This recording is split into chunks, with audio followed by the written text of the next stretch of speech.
Welcome to Spectrum News Within the Week. I am Rita Inung coming to you live from Uyo. Let's take a look at the headlines. President Bola Tinubu denies one-party agenda, says opposition vital for democracy. Governor Moinor approves 2.5 billion naira for procurement of over 620,000 palm seedlings. Plus, Israel hits Iran naval search site as fresh blast rattle Tehran. Details of these stories and more in a moment.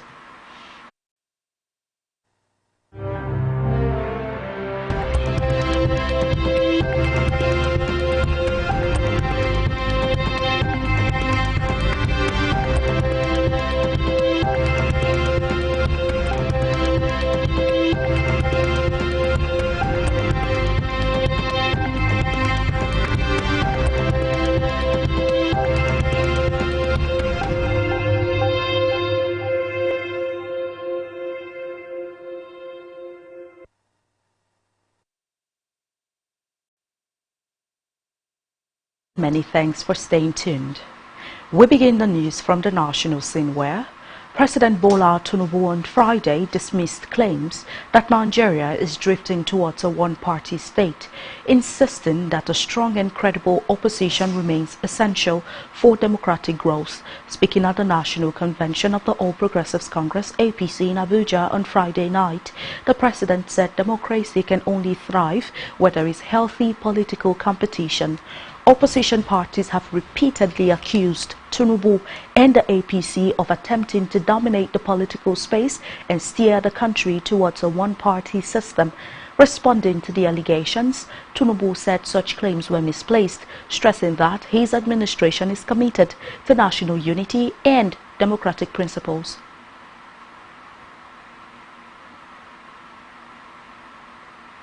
In another development, Vice President Kashim Shettima within the week confirmed that Governor Ahmadu Fintiri automatically assumes the leadership of the All Progressives Congress in Adamawa State, following his defection to the party. The clarification came during a reception in Yola, where Fintiri was formally welcomed into the APC. Shettima drew parallels with other states, noting that in Borno State, Governor Babagana Zulum leads the party, despite being the vice president. And in Plateau State, Governor Caleb Muftwang heads the APC locally, even though the national chairman hails from there. Speaking on behalf of the president, Shettima praised Fintiri for his accomplishments as the APC national chairman. Professor Nentawe Yotwada handed Fintiri the party flag, urging him to strengthen the APC in the state. Away from that, the federal government within the week said the media remains a powerful force in shaping national perceptions and driving accountability. The Minister of Information and National Orientation, Mohammed Idris, stated this in Abuja at the National Anti-Money Laundering and Counter-Financing of Terrorism Media Outreach Program. The program themed the role of media in the fight against corruption, issues and challenges was attended by stakeholders, with the minister represented by the Executive Secretary and Chief Executive Officer of the Nigerian Press Council, Dr. Dili Ezuga. Idris said the administration of President Bola Tinubu has taken deliberate steps to address corruption and illicit financial flows, adding that Nigeria is positioning itself as a responsible player in fighting global financial crimes.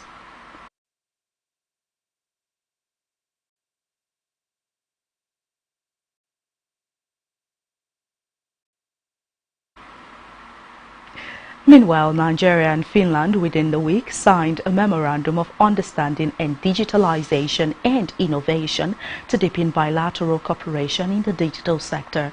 A statement issued on Thursday by the Embassy of Finland in Nigeria through its press and communication officer Maria Rusakanen said the agreement was signed in Abuja by Nigeria's Ministry of Communications, Innovation and Digital Economy, Bosun Tijani, and Finland's Under-Secretary of State for International Trade, Jarno Sijilala. The statement noted that the MOU establishes a framework for collaboration in areas including digital government, emerging technologies, cybersecurity, digital public infrastructure, innovation, ecosystems and capacity building. Both countries said the partnership is aimed at leveraging digital transformation to drive economic growth, improve public service delivery, and promote inclusive innovation.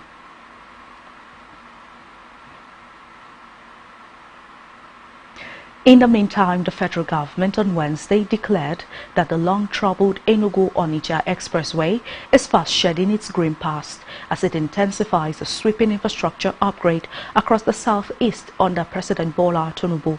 The Minister of Works, Senator David Umahi, made the declaration during an inspection of ongoing projects in Enugu, including the expressway and the Eke Obinagu flyover, where he expressed confidence that the era of consistent fatal accidents, endless traffic and public frustration along the road is coming to an end. Once regarded as one of the most dangerous highways in the region, the Enugu-Onitsha road had for years been plagued by tanker explosions, loss of lives and economic disruptions. But Umahi said decisive intervention by the Tinubu's administration has long changed the trajectory.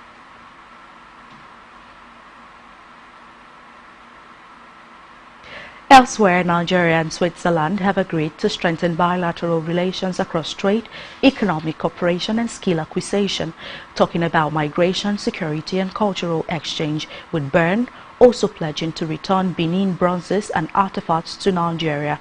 The development followed a meeting between Vice President Kashim Shettima and his Swiss counterpart Ignacio Casas at the presidential wing of the Nnamdi Azikiwe International Airport, Abuja. Speaking to journalists after the closed-door meeting, Casas, who also served as Switzerland foreign minister, said both countries discussed a wide range of issues, including the possibility of a free trade agreement involving Nigeria and the African Continental Free Trade Area, AFCFTA.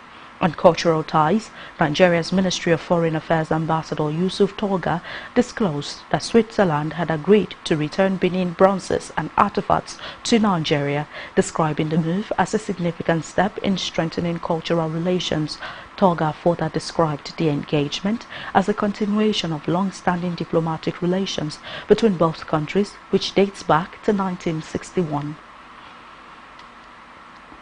On judicial matters, a High Court of the Federal Capital Territory, FCT, sitting in Maitama within the week, issued a bench warrant for the arrest of the factional national chairman of the People's Democratic Party, PDP, Senator Kabiru Turaki, SAN. Justice Peter Keme issued the arrest warrant on Thursday after Turaki failed to attend court for the purpose of his being arraigned on a one-count criminal charge brought against him by the Inspector General of Police, in which he is accused of, amongst others, giving false information to the police. When the case was called, lawyer to the prosecution, Usman Rabiu, said the business of the court for the day was for Turaki to enter his plea to the charge. Rabiu noted that the defendant was absent in court despite being served with a charge and also served with a hearing notice by the court informing him about the day's proceedings. He argued that the defense could only challenge the validity of the charge only after the plea of the defendant has been taken. Meanwhile, members of the Abdurrahman Mohammed-led caretaker committee of the People's Democratic Party on Saturday denied receiving any court order stopping the planned convention scheduled for today, March 29th, and Monday, March 30, 2026. The Publicity Secretary of the Caretaker Committee, Jungudo Mohammed, told journalists at a news conference in Abuja that the party is ready to proceed with the convention, having complied with all legal and party requirements. Members of the Tinubu Turaki-led National Working Committee had earlier informed journalists that they filed an appeal challenging the Court of Appeal's judgment that invalidated the Ibadan Convention. Some members of the group have also sought an order to stop the planned convention from the Abdurrahman Mohammed-led Caretaker Committee.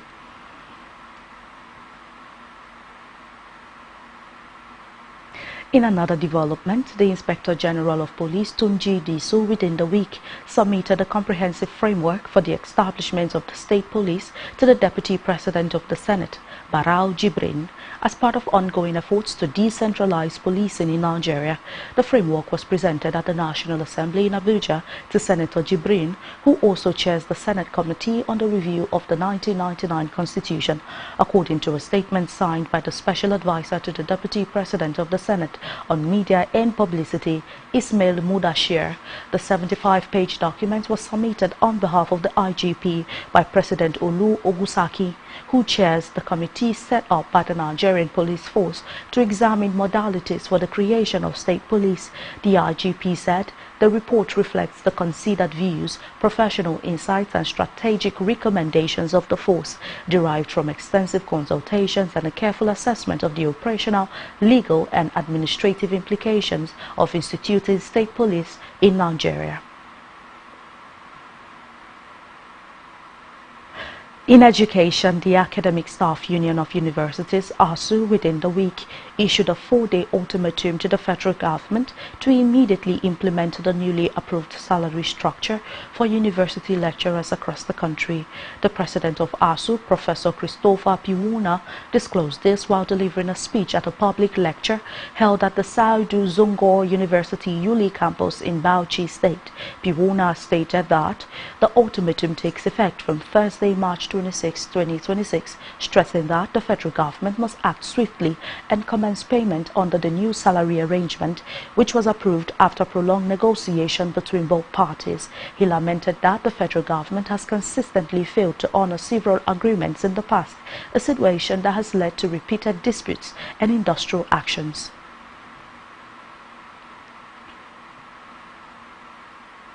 And back here, Akwa Ibom State Governor Pastor Moino within the week commended the leadership of the All Progressives Congress APC in the South for the peaceful conduct of its zonal congress. Speaking while fielding questions from Government House correspondents on his arrival at the Victor Ata International Airport from Asaba, Delta State, where he attended the APC South Zonal Congress, the governor said the congress was peaceful and successful and that zonal officials emerged through a seamless and hitch-free process. He congratulated the newly elected South Zonal executive of the party and wished them a successful tenure.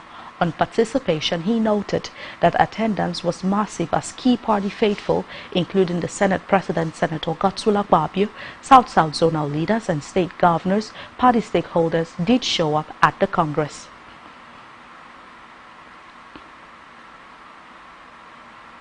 In the meantime, Akwa Ibom State Governor Pastor Moino within the week approved the sum of 2.5 billion naira for the procurement of over 620,000 palm seedlings for distribution to registered farmers across the 31 local government areas of the state, noting that the initiative is part of efforts to boost agricultural productivity and economic growth. Speaking during the March Projects Delivery meeting held at the Banquet Hall, Government House, Uyo, Governor Eno reaffirmed his administration's commitment to timely project delivery and sustainable development.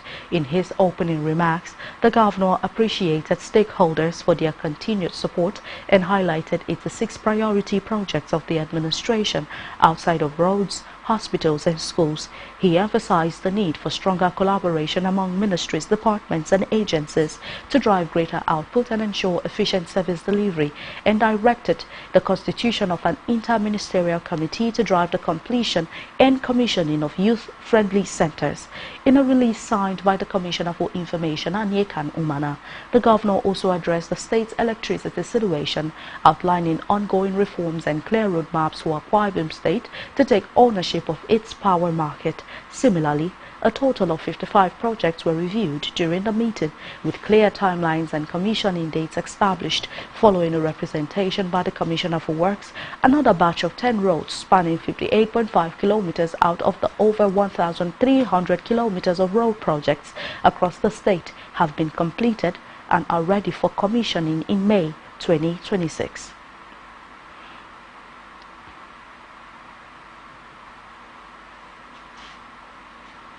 And still to come in the news.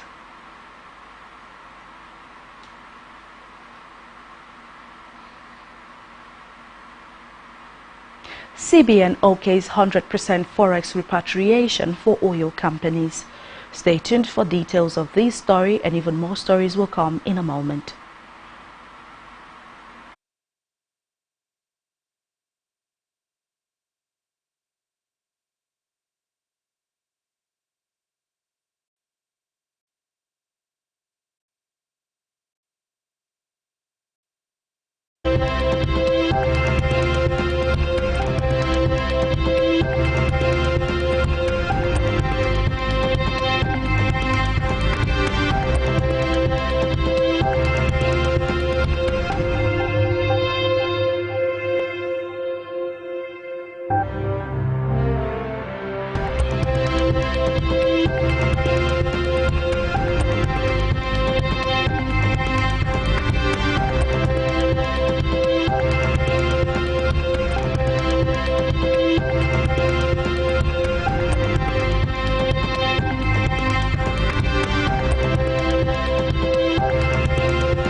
Many thanks for staying tuned, and now we take you through the rest of the news stories.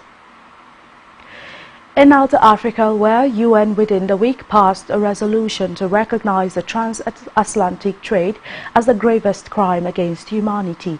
The decision was welcomed across West Africa and also at the African Union. Wenceslas Awose said the acknowledgement is a historic moment after the United Nations designated the African slave trade as the gravest crime against humanity.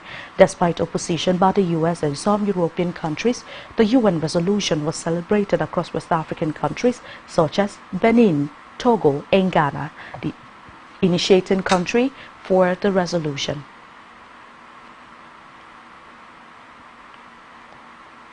And still in Africa, South African prosecutors said they intend to charge the head of police over $20 million on health tender in a case that has rocked the country and pulled in dozens other officers. According to Kezia Gnyango, spokesman for the South Africa's National Prosecuting Authority, National Police Commissioner Fanny Masemola has been served with a summons to appear in court next month. The case centers on a now cancelled 2024 police tender for health services awarded to businesswoman Vusimuzi Kat Matlala, who is suspected of links to organized crime. It was not immediately clear what charges Masemola will face, but a police spokeswoman confirmed that he will honor the April 21st court appearance.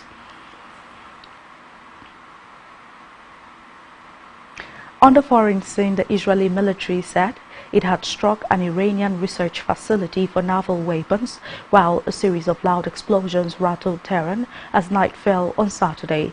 The fresh attacks on the capital came after Yemen's Houthi rebels announced their entry into the Middle East war by launching a missile towards Israel. The intervention of Iran's Yemeni allies is sure to spark concern about disruptions to Red Sea shipping, which would only compound the widening economic fallout from effective closure of the vital Strait of Hormuz off Iran. Israel's military said Saturday that it hit the headquarters of Iran's Marine Industry Organization during a wave of overnight attacks across Tehran.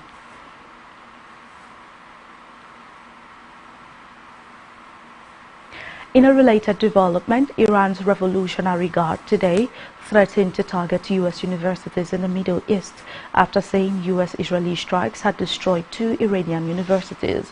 Several U.S. universities and campuses scattered throughout the Gulf region, such as Texas A&M University and New. According to media reports, strikes overnight Friday to Saturday hit Tehran, including the University of Science and Technology in the northeast capital of the region, damaging buildings but not causing any casualties. And still on the foreign scene, hundreds of British teenagers will trial social media bans and time limits on apps as part of consultation to keep children safe online. The pilot comes as the government seeks views from parents on whether to follow Australia in issuing a blanket ban on social media for children under 16. 300 youngsters aged 13 to 17 will try out different restrictions on social media use over 6 weeks to gauge the impact on their schoolwork, sleep and family life.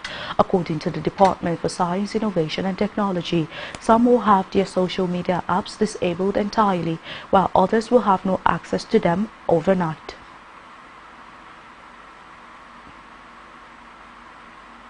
Meanwhile, Australia and the European Union have agreed a sweeping free trade deal after 8 years of negotiations. The deal, worth about $10 billion, was signed within the week, with Australia's Prime Minister and the head of European Commission describing it as a mutual win-win. The two have also agreed to increase cooperation on defence and critical minerals, as well as removing almost all tariffs on trade. European Commission President Ursula von der Leyen described the deals as having a focus on collective resilience in a world that is deeply changing.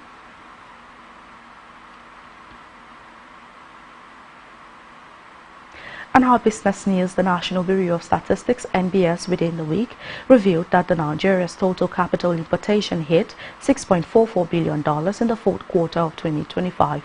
The importation was an indication of 26.16% rise over the $5.089 billion recorded in quarter 4 of 2024. The NBS also said that in comparison to the preceding quarter, capital importation increased by 7.13% from $6.01.7 billion in Q3 of 2025. In the period under review, the NBS said financing was $308.98 million, being 30.15%, and banking was $3.85 billion, being 59.75%.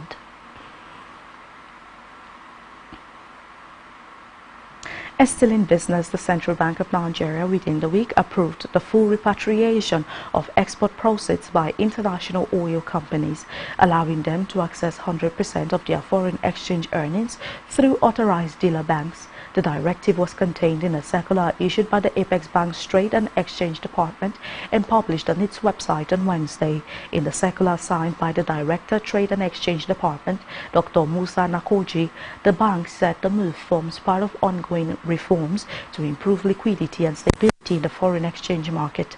The CBN stated that the decision marks a shift from its earlier policy introduced in 2024, which allowed authorized dealer banks to pool 50% of repatriated export proceeds on behalf of oil firms, while the balance was held for 90 days before repatriation.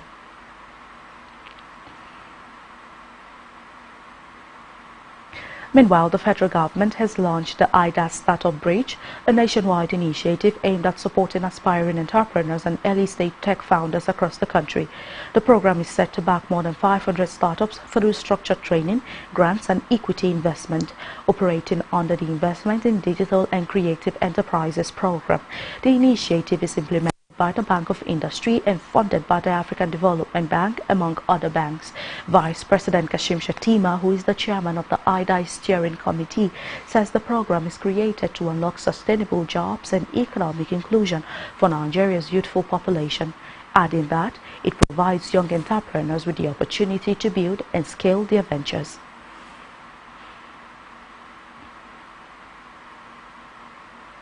As still in business, the federal government within the week maintained that Nigeria's tax reforms will ultimately be judged not by how much revenue it generates, but by how fairly it distributes opportunities across society.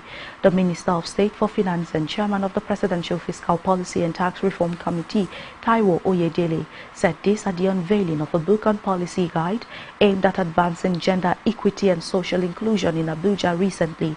The presentation, organized by the Policy Innovation Center, brought together policymakers, development partners, private sector leaders and civil society representatives.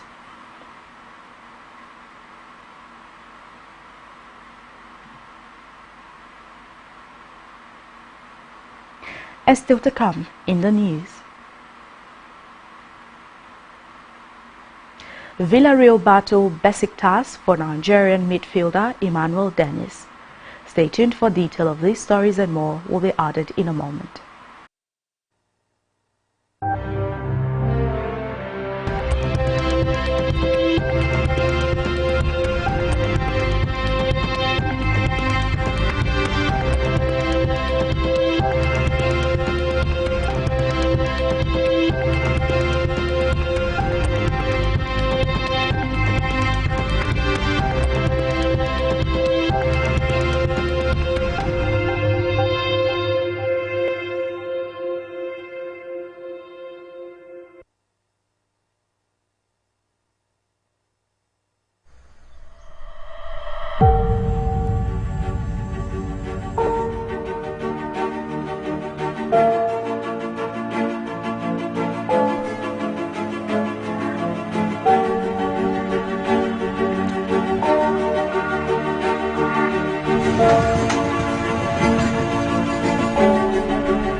Many thanks for staying tuned, and now we take you through the rest of the news stories.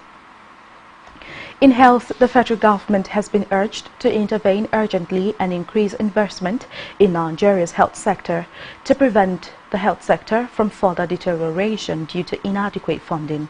A medical expert, Dr. Oluwatamilore Adeyemi, made the call in Abeokuta, Ogun State, during a medical outreach program that benefited over 200 residents. Speaking with journalists, Adeyemi expressed concern that the country's health system was gradually rotting away because of the insufficient funding, lack of equipment and poor welfare for health workers. She stressed that both the federal and state governments must prioritize the health sector during budget planning by allocating more resources to hospitals and medical facilities.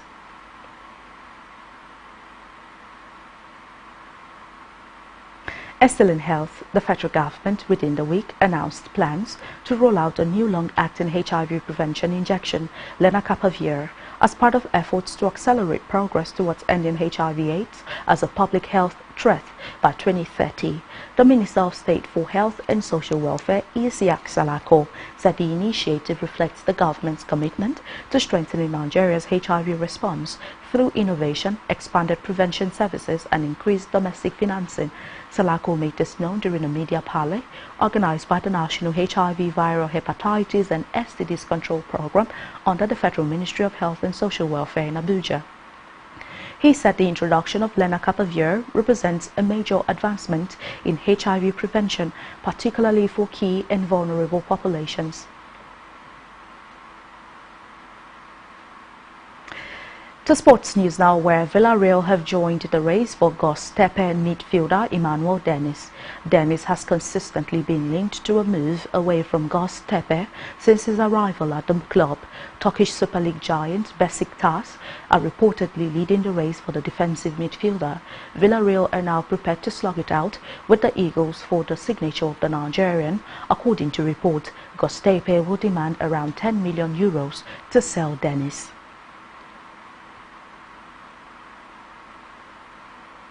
Still in sport, Paris Saint-Germain PSG within the week asked to postpone their Ligue 1 game against title rivals Lens, which is sandwiched between their two legs of Champions League's quarter-final against Liverpool.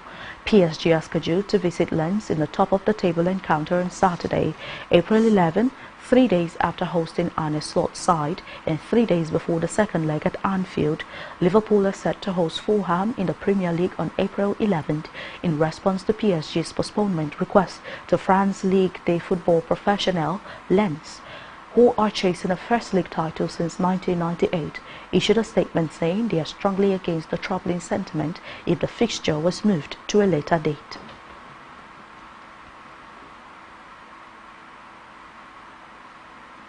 Meanwhile, Jannik Sinner surpassed Novak Djokovic's 10-year record for most consecutive sets won at ATP Masters 1000 events by dismantling Frenchman Corentin Moutet at the Miami Open.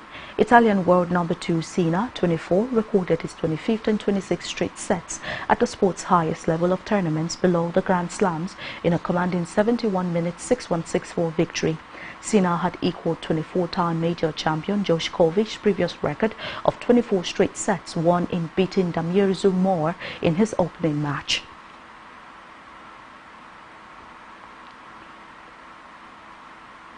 Still in sport, Ali McCann has been ruled out of the Northern Ireland's World Cup playoff semi-final against Italy in Bergamo. Manager Michael O'Neill was hopeful that the Preston midfielder would be fit to face the Italians, but he has not recovered from the knock he picked up against Coventry City a fortnight ago. Recall that McCann was forced off in the first half of the championship game, with his club boss Paul Heckingbottom saying it was not a good time.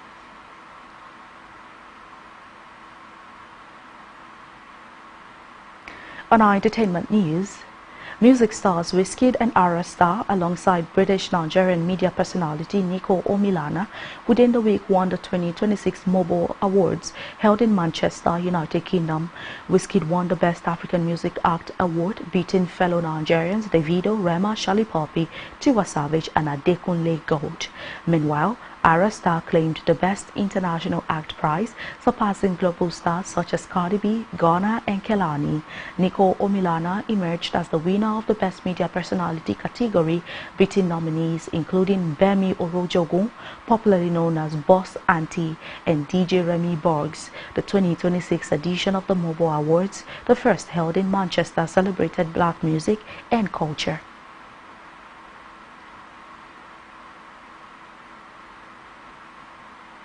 Still on entertainment, Nigerian singer David Adeleke, popularly known as Davido within the week, spoke about his journey in the music industry so far and what fans should expect from him in the next phase of his career.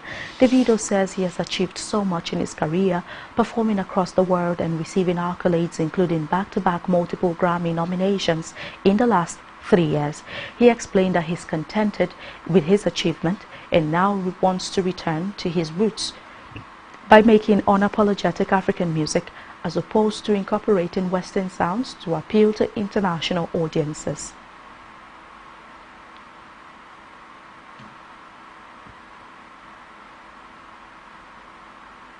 And lastly, in the news within the week, Nigerian music legend Innocent Idibia, popularly known as Two-Face, has expressed confidence in the future of Afrobeats, allaying fears that the genre might be heading to relegation on the global stage. Speaking in a recent interview with newsmen in Lagos, the African Queen crooner argued that contrary to some negative predictions, he said Afrobeats would not fall off the global stage. He noted that the endless pool of young talents in the country ensures continuity, noting that young artists are the lifeblood of Afrobeats.